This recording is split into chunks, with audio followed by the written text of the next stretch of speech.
Hi everyone, welcome back to DK Sharma Education. हाँ, तो आज के इस लेक्चर में हम देखेंगे अबाउट द सतवाहनास। सतवाहनास पर जंप करने से पहले हमें चलना पड़ेगा मौर्यंस के पास। मौर्यंस का अगर आपको ध्यान हो तो चंद्रगुप्त मौर्य, बिंदुसार, अशोका, इन सब के बारे में हम पढ़ चुके थे। बोला जाता है कि मौर्यंस और सतवाहनास के बीच में एक फेज़ आता है जिनको बोला जाता है प्री सतवाहनास। ये जो प्री सतवाहनास थे ये कौन थे? ये छोटे छोटे लोकल रूलर्स थे। कुछ हिस्टोरियंस का मानना है कि जो सतवाहनास थे इन्होंने एक्चुअल में मौर्यन एम्पायर पूरी तरह से ख़त्म किया, बट कुछ रूलर्स का या हिस्टोरियंस का मानना है कि नहीं, बीच में छोटे छोटे लोकल रूलर्स आते हैं और ये जो लोकल रूलर्स थे इन्होंने बीच में थोड़े टाइम के लिए सभी ने रूल किया। लोकल रूलर्स का कैसे पता चलता है? फ्रॉम द क्वाइंस को। एक क्वाइन के ऊपर हमें एक रूलर के बारे में पता चलता है जिसका नाम था कूरा। कूरा ने ब्रह्मपुरी वाले एरिया में रूल किया था, ये पता चला हमें फ्रॉम द क्वाइन। चलो, एक रूलर होता तब भी, पर बहुत सारे लोकल रूलर्स देखने को मिलते हैं जिनके नाम याद रखना आपको बिल्कुल भी ज़रूरी नहीं है। आप आंसर में सीधा लोकल रूलर्स मेंशन कर सकते हो। तो यहाँ पे बोला गया जैसे कि एक था गोभद्र। इसके अलावा एक था चिमुका। ठीक है, चिमुका के अलावा कामवय। ठीक है जी। तो इस तरह से बहुत सारे लोकल रूलर्स थे। एक समी गोपा भी था। तो बहुत सारे ऐसे लोकल रूलर्स थे, सभी के नाम याद रखना ज़रूरी नहीं है। आप एग्जाम्पल दे सकते हो किसी एक का। ठीक है, दैट्स योर चॉइस। डन। तो ये बोला गया ये प्री सतवाहनास थे, ये जो लोकल रूलर्स थे, कि जो मौर्यंस और सतवाहनास के बीच में रूलर आए उनको बोला गया प्री सतवाहनास। अब देखो, नॉर्थ वाली साइड में देखिए तो वेस्टर्न सेट्रैप्स थे। ठीक है, नॉर्थ बोल लो या फिर थोड़ा सा नॉर्थ वेस्ट वाला एरिया यहाँ पे आ गया। फिर वहीं पे बोला गया सतवाहनास के बिल्कुल एग्जैक्ट नॉर्थ में हमें देखने को मिलते हैं सुंगास, कन्वास। तो कहीं ना कहीं सुंगास और कन्वास जो थे वो सतवाहनास के कंटेम्प्रेरी थे। अगर सतवाहना की लोकेशन देखें तो ये थोड़ी सी डेक्कन वाले एरिया में या फिर आप बोल सकते हो सेंट्रल इंडिया में थी। ठीक है, और इसके अलावा अगर आपको पीडीएफ चाहिए होगा तो आप मेरे टेलीग्राम चैनल का लिंक ले लो, और वो दे रखा है डिस्क्रिप्शन बॉक्स में। ठीक है, उसको सब्सक्राइब भी कर लेना, और वहाँ पे पीडीएफ सारे अपलोड कर दिए जाते हैं। ठीक है जी। चलो आ जाओ वापस से। तो जो सतवाहना की लोकेशन है इसको पूरा याद रख के चलो अभी, कि कहीं ना कहीं महाराष्ट्र वाला एरिया, कुछ एरिया आंध्र प्रदेश का, और थोड़ा सा पोर्शन यहाँ पे कर्नाटका वाला। ठीक है, ये सारा एम्पायर जो था ये था सतवाहना एम्पायर। अब अगर अभी मैं प्री सतवाहना की ही बात करूँगी, जो लोकल रूलर्स हैं उनके बारे में। यहाँ पे ना कुछ टाइटल्स लिए जाते थे जैसे अपने आप को ज़्यादा बड़ा दिखाने के लिए। तो कुछ टाइटल थे जैसे कि रथिकाज, इसके अलावा थे भोजिकाज। अब इनका मेंशन कहाँ पे मिला है हमें? तो it was on Ashokan inscription. ठीक है, फिर बोला गया कि जब सतवाहनास का रूल आया तो ये रथिकाज और भोजिका का बना दिया। रथिकाज के आगे लगा दिया महारथीज, और भोजिकाज के आगे भी क्या लगा दिया? महाभोजास। तो ये क्या, क्यों लगाया गया ये महा? Just to represent themselves as great. ठीक है जी। अब आ जाओ एक्चुअल टॉपिक के ऊपर, दैट इज सतवाहनास। ठीक है, अब मैं बात करूंगी सतवाहनास की। अब देखो, सतवाहनास की एक आते ही कंट्रोवर्सी हो जाती है। पुराण्स के अंदर बोला गया, अकॉर्डिंग टू द पुराण्स में ना इनके लिए टर्म यूज़ हुई है आंध्रास। पर कुछ हिस्टोरियंस का बोलना है ये आंध्राज नहीं थे, पर पुराण्स के अकॉर्डिंग है कि आंध्राज ही थे।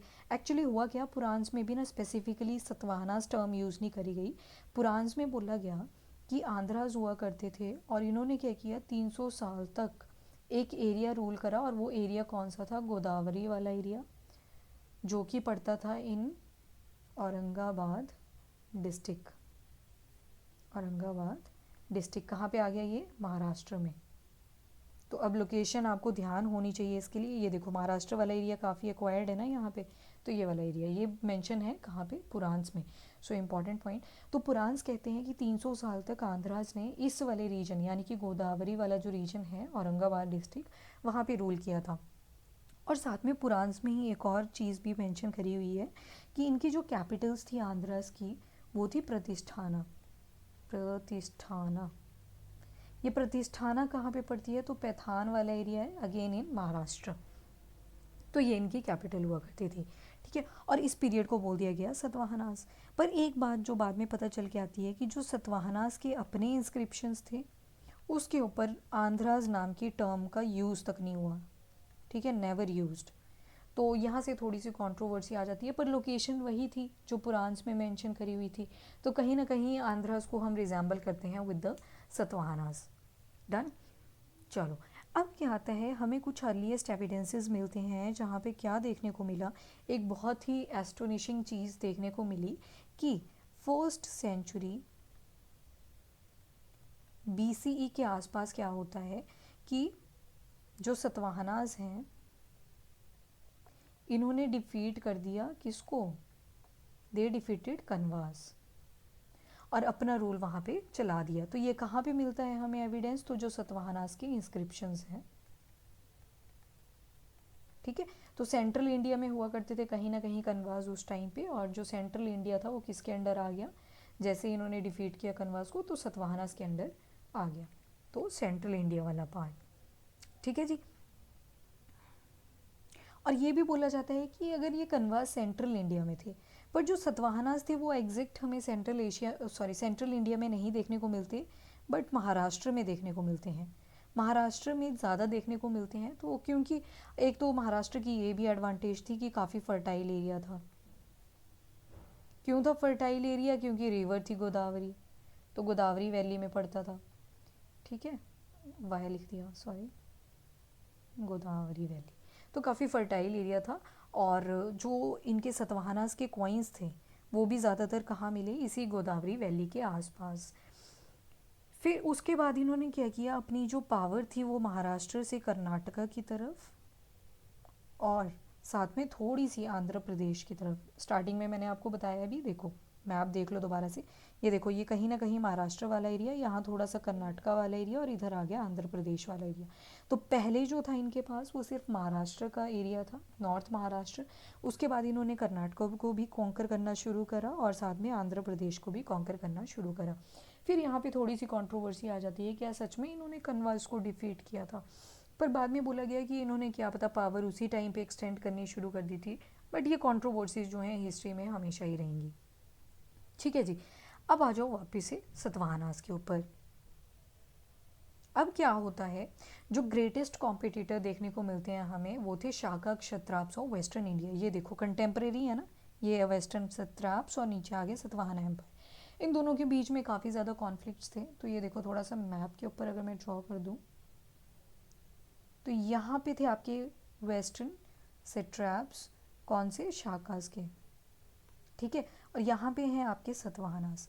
तो इन दोनों के बीच में कॉन्फ्लिक्ट चला ही रहता है, एक तरह से कंपटीशन चला ही रहता है। और होता क्या है, किस चीज़ के पीछे इनका कॉन्फ्लिक्ट चला हुआ था, एक सी पोर्ट के पीछे, और वो सी पोर्ट का नाम क्या था वो थोड़ा सा इम्पॉर्टेंट हो जाता है, वो था भृगु कच्छा। भृगु कच्छा जिसको आज बोलते हैं ब्रोच, ठीक है। इसके अलावा एक और सी पोर्ट था कल्याण, कल्याण के अलावा एक और था सुपराका, जिसको सोपारा भी बोलते हैं, सुपराका या फिर सोपारा, ठीक है। इन तीनों सी पोर्ट्स की वजह से, भृगु कच्छा, कल्याण और सुपराका, इन तीनों की वजह से जो शाका क्षत्राप्स थे वेस्टर्न इंडिया के, ये वाले पूरा लिख देती हूँ चाहे से, शाका क्षत्राप्स of western India versus Satavahanas, क्या थी इनकी बोन ऑफ कंटेंशन, ये 3 सी पोर्ट्स, कौन कौन से, भृगु कच्छा, कल्याण और सोपारा।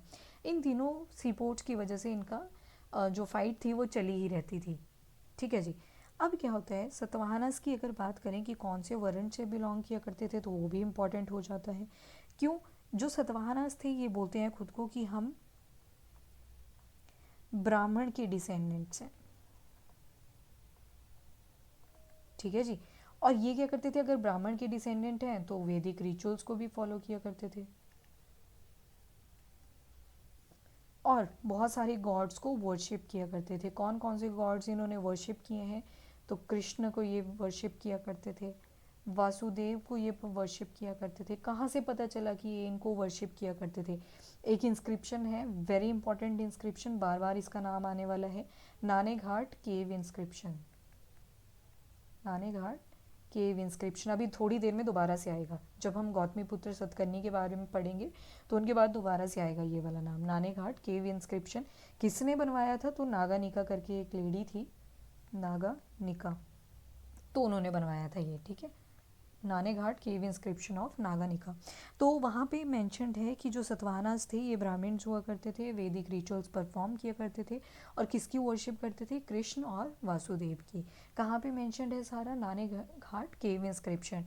टाइम पीरियड की बात करें, अगर याद रहता है तो ठीक है, नहीं रहता तो it's okay. 1st century BCE, ठीक है जी। So that is the one thing. इसके अलावा अब जो है कि सतकर्णी, अच्छा कुछ टर्म्स होंगी वो बहुत ज़्यादा देखने को मिलेंगी, जैसे कि गौतमीपुत्र, ठीक है, एक आ गया गौतमीपुत्र, गौतमीपुत्र। दूसरा आएगा वशिष्ठी पुत्र। अब देखो ये दोनों ही शब्द थोड़े से फेमिनिन हैं। फेमिनिन मतलब ये लग रहा है कि गौतमी पुत्र यानी कि गौतमी का पुत्र, वशिष्ठी पुत्र यानी कि वशिष्ठी का पुत्र। तो यहाँ से कई बार डाउट ओरिजिनेट होता है कि क्या सोसाइटी उस टाइम पे मैट्रिलिनियल थी, यानी कि फीमेल डोमिनेटिंग थी? तो नो। क्यों नो? क्योंकि जो राजा हुआ करता था वो तो मेल ही था ना, वो तो मेल ही था अभी भी। गौतमीपुत्र सतकर्णी जो था वो मेल ही था ना, मिली तो उसको ही लीनियज, लड़की को थोड़ी गई या फिर उसकी मदर को थोड़ी मिली थी। तो यहाँ से ये चीज़ भी क्लियर हो जाती है कि जो सोसाइटी थी दैट वाज नॉट मैट्रीलिनियल या फिर matriarchal in any sense. It's just एक तरह से रिस्पेक्ट दे दी जाती थी मदर को कि हम अपने मदर का नाम साथ में जोड़ेंगे, ठीक है जी। अब इसके अलावा जो सतवाहनास थे इन्होंने अपने लिए एक टाइटल लिया था खुद को बड़ा दिखाने के लिए, जैसे कि दक्षिणा पथापति। दक्षिणा पथापति का मतलब है लॉर्ड ऑफ दक्षिण पथा, ठीक है जी। अब क्या होता है कि जो सतवाहनास हुआ करते थे they started the practice of giving royal grants of land to Brahmans. इन्होंने एक प्रैक्टिस शुरू करी जिसमें ये क्या करते थे, जितने भी ब्राह्मण्स हुआ करते थे ब्राह्मण्स को ये क्या दिया करते थे? Royal gifts. और रॉयल गिफ्ट्स में भी क्या हुआ करता था? लैंड ग्रांट्स, यानी कि ज़मीन दे दी जाती थी जो ब्राह्मण्स हुआ करते थे। तो ये ट्रेंड दोबारा से किसने चला दिया? सतवाहनास ने। ना सिर्फ ब्राह्मण्स को, इवन जो बुद्धिस्ट मॉन्क्स हुआ करते थे उनको भी, ठीक है। तो इनको भी दिए गए और ब्राह्मण्स को भी दिए गए। इसके साथ साथ इनको एक और चीज़ दी गई, वो थी टैक्स एग्जेम्पशन। इनको टैक्स भी पे नहीं करना पड़ेगा, ठीक है। तो यहाँ से थोड़ा सा क्लियर हो जाता है कि यस में भी ये इनका जो डिसेंडेंट था दैट वाज द ब्राह्मण। ये सारा हमें पता चलता है सतवाहना से रिलेटेड, ठीक है। ठीक है जी।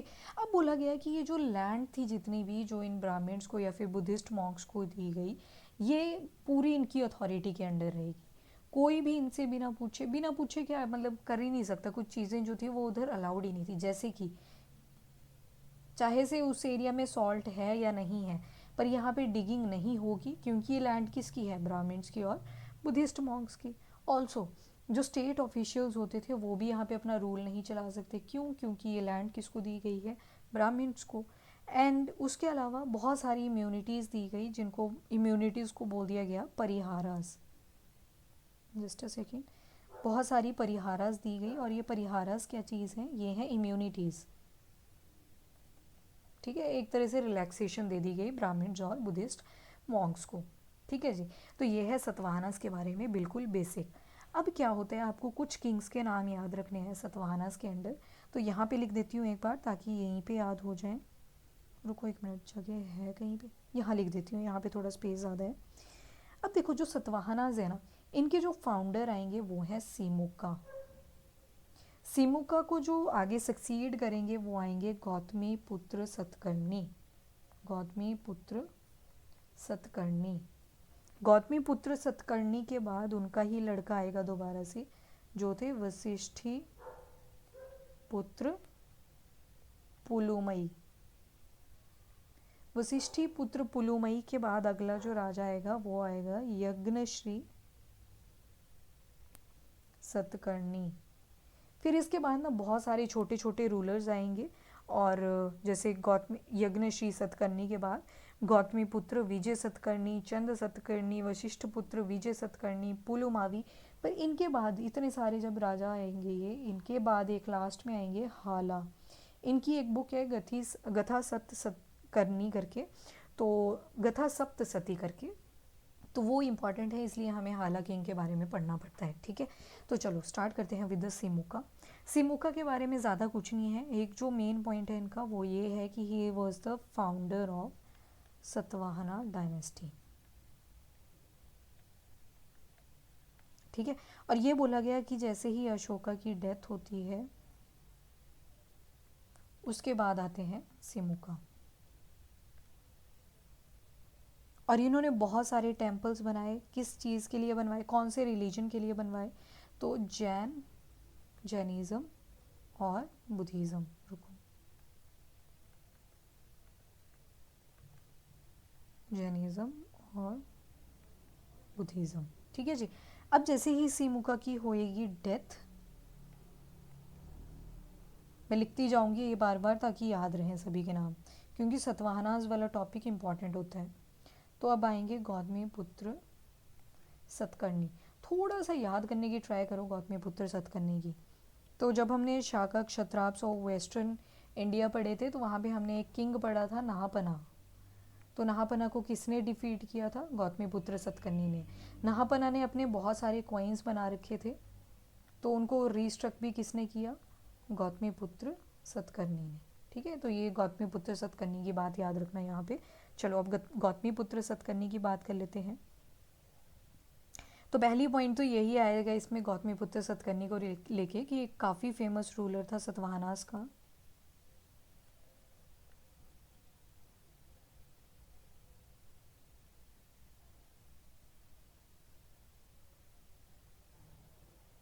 ठीक है, चलो आ जाओ वापस से। तो गौतमी पुत्र सतकर्णी काफ़ी इंपॉर्टेंट रूलर है सतवाहनास का। और पहले अगर इनकी बात करें इनिशियली, तो ये ना शाका क्षत्राप्स की तरफ हुआ करते थे। मतलब जो एरिया शाका क्षत्राप्स का था ना, यानी कि वेस्टर्न इंडिया और सेंट्रल इंडिया का, वेस्टर्न एंड सेंट्रल इंडिया, इसी एरिया में हुआ करते थे। बट यहाँ पे क्या हुआ, गौतमी पुत्र सतकर्णी का घूम गया दिमाग, और इन्होंने क्या किया, नहापना को दिया मार, किल्ड। ठीक है, और यहाँ पे हो गए सतवाहना वाला जो एरिया था वही इन्होंने एक्सटेंड करवा दिया। तो ये इनका मतलब ये था यहाँ पे कि इन्होंने ना सिर्फ शाकास को ख़त्म किया, बट अपनी जो पावर और प्रेस्टीज थी उसको भी इंक्रीज़ करा। ठीक है, और सतवाहनास जो था वो एक तरह से जेनिथ पॉइंट पे था उस टाइम पे जब गौतमी पुत्र सतकर्णी रूल कर रहे थे, because he was the greatest king. ठीक है, और ये बोला जाता है कि जितनी भी क्षारतास की लीनिएज थी, जनरेशन्स थी, वो सारी किसने ख़त्म की, डिफेटेड बाय गौतमी पुत्र सतकर्णी ही। जैसे कि एग्जाम्पल दिया जाता है नहापना का, तो नहापना को ना सिर्फ डिफीट किया, नहापना के जो कॉइन्स थे कम से कम नहीं 8,000 कॉइन्स थे जिनको इन्होंने रीस्ट्रक करा। यानी कि पहले उनकी नहापना की फ़ोटो बनी हुई थी उस पर, फिर उसके बाद गौतमी पुत्र सतकर्णी ने अपनी फ़ोटो लगा ली वहाँ पे। तो सिल्वर के थे और ये सारे कॉइन्स। ओके, और इसके बाद इन्होंने और भी रीजन एक्वायर किया, जैसे मालवा वाला, यानी कि ये मध्य प्रदेश वाला यहाँ पे, और साथ में काठियावाड़। तो Malwa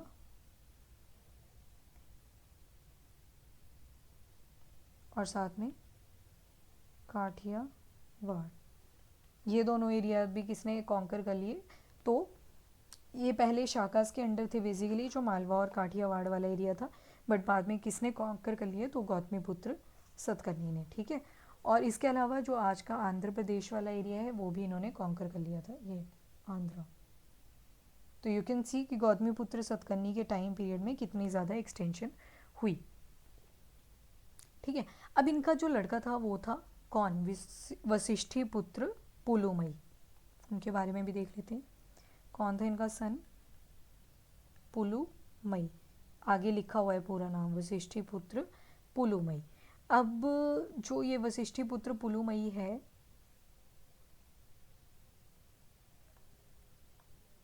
he was the successor of Gautami पुत्र सतकर्णी। ठीक है जी। अब एक इंस्क्रिप्शन मिलती है हमें जिसको बोला जाता है नासिक इंस्क्रिप्शन। ये जो नासिक इंस्क्रिप्शन थी ये गौतमी पुत्र सतकर्णी की जो मदर थी गौतमी बालाश्री, गौतमी बालाश्री, इन्होंने लिखवाई थी ये, ठीक है। और ये किस लैंग्वेज में लिखी गई थी, तो ये प्राकृत लैंग्वेज में थी। किसके बारे में थी नासिक इंस्क्रिप्शन, तो अबाउट गौतमी पुत्र सतकर्णी। और इसमें क्या बोला गया है, गौतमी बालाश्री ने क्या लिखा कि जो गौतमी पुत्र सतकर्णी है, he is the destroyer of Shakas, Pallavas और यवनास। Also she mentioned that he was the uprooter of क्षारतास, नहापना को ख़त्म किया था ना, तो उसी के साथ लीनियज ख़त्म हो गई थी। और एक और चीज़ मेंशन करी है कि he is restorer of Satavahanas, क्योंकि सतवाहनास जो थे वो फ्लरिश किसके टाइम पीरियड में होते हैं, तो during the time period of Gautami पुत्र सतकर्णी। तो ये सारी चीज़ें कहाँ पे मेंशनड है, नासिक इंस्क्रिप्शन के ऊपर, ये सारी चीज़ें, ठीक है। किसने बनवाया था ये इंस्क्रिप्शन, नासिक इंस्क्रिप्शन, तो जो गौतमी पुत्र सतकर्णी की मदर हुआ करते थे उन्होंने। इसके अलावा जो नासिक इंस्क्रिप्शन था, इसी के ऊपर एक और चीज़ भी हमें देखने को मिलती है, वो था टाइटल। एक टाइटल था, तो वो टाइटल क्या था, एक बमहाना, एक बामना। एक बामना का मतलब होता है अ पीयरलेस ब्राह्मण, मतलब सबसे एमिनेंट ब्राह्मण जो होगा। किसको दिया गया ये टाइटल, एक बामना, ये टाइटल दिया गया था to the Gautamiputra Satakarni. इसके अलावा एक और टाइटल दिया गया था, वो टाइटल भी ध्यान में रखना, ये भी कहाँ पे मेंशन्ड है, नासिक इंस्क्रिप्शन के ऊपर ही। तो ये था खतिया, खतिया दपा माना मादा, देखो माना मादा। खतिया दपा माना मादा मतलब जो हाई हैंडेडनेस होता है और जो क्षत्रियस का प्राइड था वो सारा डिस्ट्रॉय कर दिया, यानी कि destroyer of pride of Kshatriyas, क्योंकि ये ब्राह्मण था, दैट्स व्हाई। तो ये दोनों टाइटल्स कहाँ पे मेंशन्ड है, नासिक इंस्क्रिप्शन के ऊपर ही। इसके अलावा गौतमी पुत्र सतकर्णी की ही अगर बात करें तो बहुत सारी इन्होंने लैंड डोनेशंस करी थी। किस किस को करी थी, तो एक तो बुद्धिस्ट मॉन्क्स हुआ करते थे, उनको क्या बोला गया, महासंघिकास। इसके अलावा महासंघिका जो हुआ करते थे मोनेस्ट्रीज वगैरह, उनको। और एक जगह आपको पता हो अगर, कार्ले केव्स, तो कार्ले केव्स के पास में हमें एक कार्ले इंस्क्रिप्शन मिलता है, तो वहाँ पे बोला गया कि ग्रांट दी गई थी एक विलेज की, जिसका नाम था कराजिका। ये विलेज था एक पुणे के पास में, तो ये भी क्या किया गया था, डोनेशन में दिया गया था महाराष्ट्र में, ठीक है जी। नासिक इंस्क्रिप्शन जो है उसके ऊपर भी ये चीज़ मेंशन्ड है कि नासिक इंस्क्रिप्शन के ऊपर क्या चीज़ मेंशन्ड है कि जो गौतमी पुत्र सतकर्णी थे इन्होंने लैंड डोनेट करी थी, जो पहले किसके अंडर थी, अर्स्टवाइल अंडर नहापना, जो नहापना के अंडर थी, ठीक है। तो ये चीज़ बोली गई नासिक इंस्क्रिप्शन के ऊपर, तो ये ध्यान में रखना, these are important point related to the Gautamiputra Satakarni. इसके अलावा जो गौतमी पुत्र सतकर्णी थे इन्होंने अपने लिए टाइटल्स एज्यूम करे थे, जैसे कि राजा राजा और महाराजा। राजा राजा महाराजा, ये दोनों टाइटल्स किसने लिए थे, तो गौतमी पुत्र सतकर्णी ने, ठीक है जी। तो एरियाज़ का मैंने बता दिया आपको कौन कौन सा एरिया। अच्छा, जो जो ये पता चलता है ना कि शाका क्षत्राप को भी ख़त्म किया था, एक तो ठीक है एविडेंस मिल गया हमें कहाँ पे, नासिक इंस्क्रिप्शन के ऊपर। इसके अलावा ये बोला गया कि जो कर्दमकास की लीनिएज थी वो भी किसने डिस्ट्रॉय करी थी, गौतमीपुत्र सतकर्णी ने। और इसके अलावा जो ये दोनों एविडेंसेस हैं और कहाँ पे मेंशन्ड है, तो they are mention on Junagadh inscription. यहाँ पे भी ये दोनों चीज़ें मेंशन्ड है। ठीक है, जूनागढ़ इंस्क्रिप्शन किसका था? रुद्रदमन वन। बाद में रुद्रदमन वन की जो लड़की होती है और जो गौतमीपुत्र सतकर्णी का लड़का होता है वशिष्ठीपुत्र पुलुमयी, उनकी शादी भी करा दी जाती है। ठीक है, चलो नेक्स्ट जो रूलर आता है वो है वशिष्ठीपुत्र पुलुमयी। जो वशिष्ठीपुत्र पुलुमयी है ये भी इंपॉर्टेंट किंग होता है। क्यों होता है? क्योंकि किसका सन था? गौतमीपुत्र सतकर्णी का। एक तो इनका लड़का था। दूसरी बात, जो शाका क्षत्राप्स हुआ करते थे वेस्टर्न इंडिया के, शाका क्षत्राप्स ऑफ वेस्टर्न इंडिया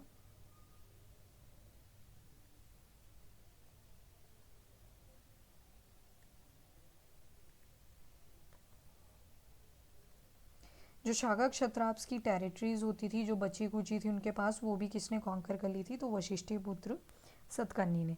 इसके अलावा जूनागढ़ इंस्क्रिप्शन के ऊपर एक और चीज़, किसका है जूनागढ़ इंस्क्रिप्शन? तो रुद्रदमन वन का। जूनागढ़ इंस्क्रिप्शन किसका है? Of Rudradaman one. ये रुद्रदमन वही हैं जिन्होंने सुदर्शन लेक को रिपेयर करवाया था।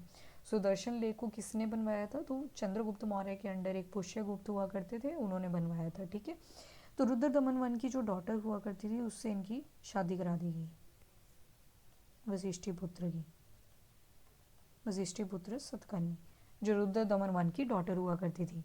ठीक है जी। इसके बाद नेक्स्ट किंग आते हैं यज्ञश्री सतकर्णी। यज्ञश्री सतकर्णी ने क्या किया? जो गुजरात का एरिया था, कोंकण, और साथ में जो मालवा का एरिया था, ये अपना सेंट्रल इंडिया में, ये शाकास के अंडर हुआ करता था। तो ये किसने स्नैच किया? तो यज्ञश्री सतकर्णी ने। यज्ञश्री सतकर्णी को बहुत ज़्यादा इंटरेस्ट था ट्रेड में और स्पेशली सी रूट्स में। कैसे पता चलता है इनका सी रूट्स में इतना ज़्यादा इंटरेस्ट था? क्योंकि जो इनके कॉइन्स थे ना, उसके ऊपर हमें मिलती हैं इमेजेस ऑफ शिप्स। तो यहाँ से पता चल जाता है कि बेसिकली मोटिव्स मिले हैं शिप्स के। तो यहाँ से पता चल जाता है कि इनको सी रूट पसंद था। तो इन्होंने क्या किया? ट्रेड पे, नेविगेशन पे बहुत ज़्यादा वर्क किया। ठीक है, किसने किया? यज्ञश्री सतकर्णी। अब जैसे ही यज्ञश्री सतकर्णी की डेथ हो जाती है तो उसके बाद बहुत सारे रूलर्स आते हैं। उन सभी के नाम याद करने की ज़रूरत नहीं है, बट फिर भी मैं यहाँ पे नोट डाउन करवा देती हूँ एक बार।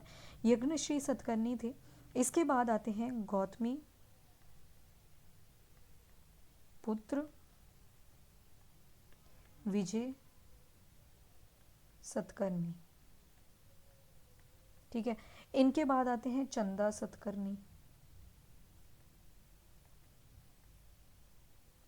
चंदा सतकर्णी के बाद आते हैं Vasishthi Putra Vijaya Satakarni. Again telling you important ruler नहीं है, तो जस्ट मेरे को हाला तक पहुंचना है, दैट्स व्हाई। फिर इसके बाद एक और आते हैं पुलुमावी। पुलुमावी के बाद आते हैं हाला। ये जो हाला हैं ये थोड़े से इंपॉर्टेंस होल्ड करते हैं, इसकी वजह से ये आपको रखने पड़ेंगे याद। तो जो हाला थे ना, ये किंग तो थे ही बट साथ में पोएट भी थे। ठीक है, he was also the poet. Poet थे और इन्होंने एक बेसिकली अपनी बुक लिखी जिसका नाम था गथा सतसती। गथा सत, कई जगह पे सही भी होगा, कई जगह पे सती भी होगा। ठीक है, गथा सतसती। अब ये क्या चीज़ थी गथा सतसती? इसमें बेसिकली इन्होंने 700 इरोटिक पोएम्स लिखे। इरोटिक पोएम्स का मतलब है थोड़ी सी ऐसी वो लस्ट वाली पोएम्स लिखी, सेक्सुअली इंक्लाइंड पोएम्स लिखी। ठीक है, 700 erotic poems written by them. और कौन से डायलेक्ट में लिखी थी? तो it was in Maharashtri Prakrit dialect. ठीक है जी। तो ये सारी चीज़ें हमें कहाँ पे मिली रिगार्डिंग द हाला गथा सतसती? वेरी इंपॉर्टेंट पॉइंट यहाँ पे। ठीक है, किसी आई थिंक स्टेट पीसीएस के एग्जाम में आया हुआ था ये क्वेश्चन, मैच द फॉलोइंग में था। हाला के अलावा 2-3 ऑथर्स और थे, उनकी बुक्स भी लिखी हुई थी, और मैच द फॉलोइंग की फॉर्म में बना हुआ था क्वेश्चन। ठीक है, तो इसके बाद क्या होता है, जैसे ही इनका एंड होता है सतवाहनास का, तो उसके बाद जो आते हैं वो आएंगे वाकाटकास। एंड हो जाएगा जैसे ही सतवाहनास का, तो डेक्कन वाले रीजन में आ जाएंगे वाकाटकास। अगेन छोटे छोटे रूलर्स आएंगे वाकाटकास। वाकाटकास के अलावा कदम्बाज आएंगे मैसूर वाले एरिया में, यानी कि कर्नाटका वाले एरिया में, कदम्बाज। और इसके बाद आएंगे अभीराज। अभीराज आएंगे, ये ना नोट ही कर लेते हैं, एक मिनट। यहाँ पे देखो, जैसे ही एंड होगा सतवाहनास का, तो कौन कौन कहाँ कहाँ पे आएगा। तो एक तो आएंगे वाकाटकास, बाद में बताती हूँ उनकी लोकेशंस।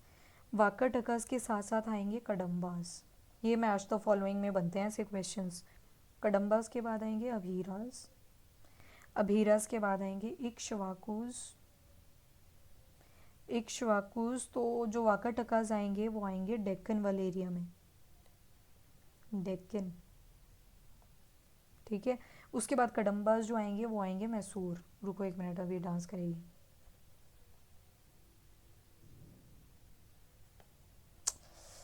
एक सेकेंड यार, रुक जाओ प्लीज। ठीक है, चल पड़ी। कदम्बास आएंगे मैसूर वाले एरिया में। अभीराज आ जाएंगे आपके महाराष्ट्र वाले एरिया में।